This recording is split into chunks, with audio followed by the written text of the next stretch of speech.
কে শিখিয়েছে কে শিখছে ধর্ম তুলে ফের রাজনীতি। পূর্বেও একাধিকবার বলা হয়েছে পশ্চিমবঙ্গকে বাংলাদেশ করতে চাইছে বর্তমান সরকার, তৃণমূল সরকার। কিন্তু এই বিষয় বারংবার এনেছেন দলনেতা শুভেন্দু অধিকারী, কখনো এনেছেন সেই দলেরই অন্যান্য কেউ। তবুও এই বক্তব্যকে ঘিরে কটাক্ষ কিন্তু দীর্ঘদিনের। তাদের দিক থেকে বারংবার বলা হয়েছে বর্তমান রাজ্য সরকার কেবলমাত্র তাদের ভোট ব্যাংক বাঁচানোর জন্য সংখ্যালঘুদের বারন্ত দিন দিন সহ্য করে চলেছেন। এমনকি শুধু তাই নয়, প্রশ্রয়ও দেওয়া হচ্ছে তাদেরকে। কিন্তু এই বিষয়টি কতটা যুক্তিযুক্ত, এই বিষয়কে আরও একবার খোলসা করলেন বিজেপি দলনেতা শুভেন্দু অধিকারী।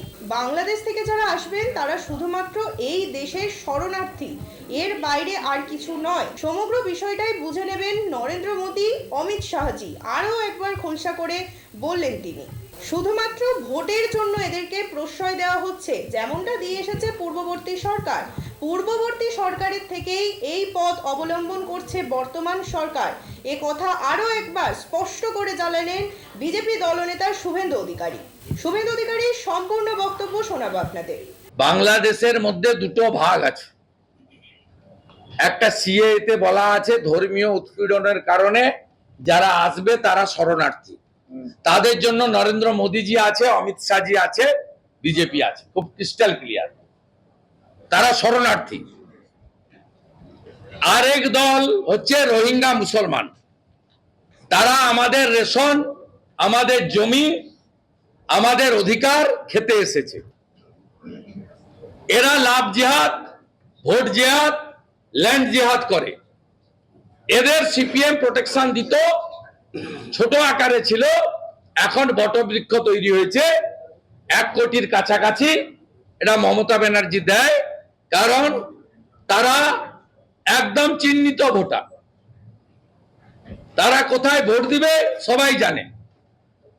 তাদের বাড়ি প্রতি 1 কোটি টাকা করে দিলেও তারা জানে তাদের খালাকে, তাদের আপাকে, তাদের বুবুকে, তারা সেখানেই ভোট দেবে। পশ্চিমবঙ্গে সংখ্যালঘুদের বারবারন্ত বাড়িয়ে চলেছে সরকার। এই বিষয়কে ঘিরে যখন একদিকে তৃণমূল সরকারকে তীব্র কটাক্ষ করছেন শুভেন্দু অধিকারী, এর পাশাপাশি পূর্ববর্তী সরকারকেও কটাক্ষ করতে ছাড়লেন না তিনি। তবে তার এই বক্তব্যের পাল্টা দিয়েছেন সিপিআইএম নেতা রবীন দে।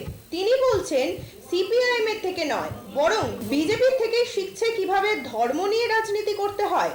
আমাদের সঙ্গে এ বিষয়ে টেলিফোন লাইনে ছিলেন সিপিআইএম নেতা রবীন দে। কি বললেন তিনি শুনুন।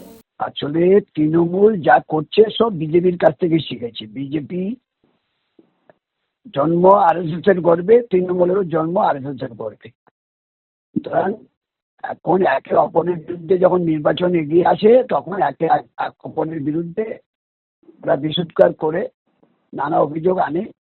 আর তার সাথে এখন একটা রেওয়াজ হয়ে গেছে, কিছু হলেই বামফ্রন্ট সরকারের 34 বছরটাকে সামনে নিয়ে আসে। ওরা শিখেছে, কে শিখেছে? আসল শিখেছে তো মানুষ দেখেছে। কারা পশ্চিমবাংলায় দ্বাদশ শ্রেণী পর্যন্ত অবৈতনিক শিক্ষা চালু করেছে, কারা শিক্ষকদের জন্য পে প্যাকেট দিয়েছে, কারা এসএসসি গড়ে তুলেছে, কারা টিচারদের রিক্রুটমেন্টের জন্য primary teacher, secondary teacher, college teacher তাদের জন্য সার্ভিস কমিশন তৈরি করেছে, কারা এরকম আমাদের হিউম্যান রাইটস কমিশন প্রথম ভারতবর্ষে গড়ে তুলেছে। সুতরাং এইগুলি মানুষ দেখেছে যে বামফ্রন্ট মানেই হচ্ছে মানুষের স্বার্থে কাজ।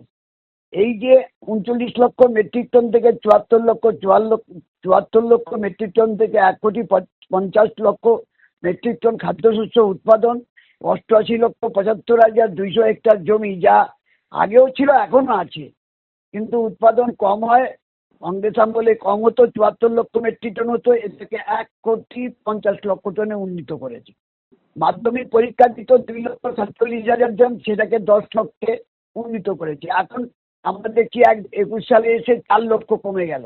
এখনো হায়ার সেকেন্ডারি পরীক্ষা, এবার মাধ্যমিক পরীক্ষা অনেকেই সেন্টাপ হয়েও পরীক্ষা দেয়নি, ড্রপ আউট চলছে ভয়ঙ্কর ভাবে। জিনিসের দাম অস্বাভাবিকভাবে বাড়ছে। টাকার দাম 2014-তে 43 পয়সা ছিল, এরা কমে 13 পয়সা নামিয়েছে।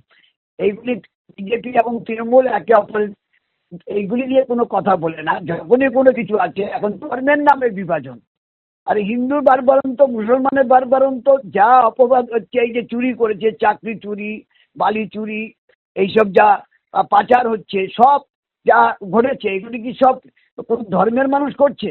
না, যারা অপরাধী তারা করছে। এই ধর্ম দিয়ে বিচার হবে? ও বারবারন্ত কেন বলছে? এইগুলিতে জেলে যারা আছে, কটা মুসলমান আছে?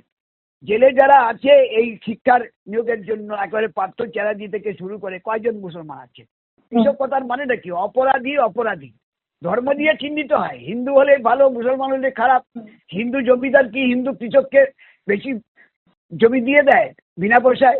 হিন্দু মালিক কি হিন্দু শ্রমিককে বেশি মজুরি দেয়, বোনাস বেশি দেয়? বা মুসলমানকে ধর্মের ভিত্তিতে হয় না। এগুলি উৎপাদন, তার পদ্ধতি, তার উপর নির্ভর করে, এইসব শ্রেণীর দৃষ্টিভঙ্গি নিয়ে নির্ভর করে, সেইগুলি সম্পর্কে মানুষকে গুলিয়ে দিয়ে খালি ধর্ম ধর্ম। যখন এই শুভেন্দু অধিকারী যখন নাকি 22শে এপ্রিল এই পুলওয়ামাতে খুন হলো পহেলগামে, তখন তিনি কি বললেন? হিন্দু হিন্দু হিন্দু। আরে যে মারা গেল আদিল, যে জীবন রক্ষা করলো, সেও তো প্রাণ গেছে। এরপরে যখন 7ই মে অপারেশন সিন্দুরের দিন যারা প্রাণ গেছে তাতে হিন্দু, মুসলমান, বৌদ্ধ, খ্রিস্টান সব আছে। যারা আক্রান্ত হয়, যারা আক্রমণকারী, তাকেও ধর্ম দিয়ে বিচারণা, যারা আক্রান্ত হয় তারাও ধর্ম দিয়ে বিচারণা। মানুষের উপর আক্রমণ হচ্ছে, আমাদের দেশবাসীর উপর আক্রমণ করছে, দেশপ্রেমিককে খুন করছে। এইভাবে দৃষ্টিভঙ্গি দেখা উচিত। এইগুলি না দেখে খালি হিন্দু মুসলমান হিন্দু মুসলমান এই বিভাজন বিভাজন, তৃণমূল দল তার জন্ম হয়েছে টিএমসি নামে। শুভেন্দু অধিকারী সেই দলে ছিল যেই দল নাকি আমাদের বাংলা শব্দটাকে বিভাজন করেছে। টিএমসি মানে কি? তৃণমূল কংগ্রেস। তো তৃণমূল কি দুটো শব্দ? তৃণমূল তো একটা শব্দ, যুক্তাক্ষর।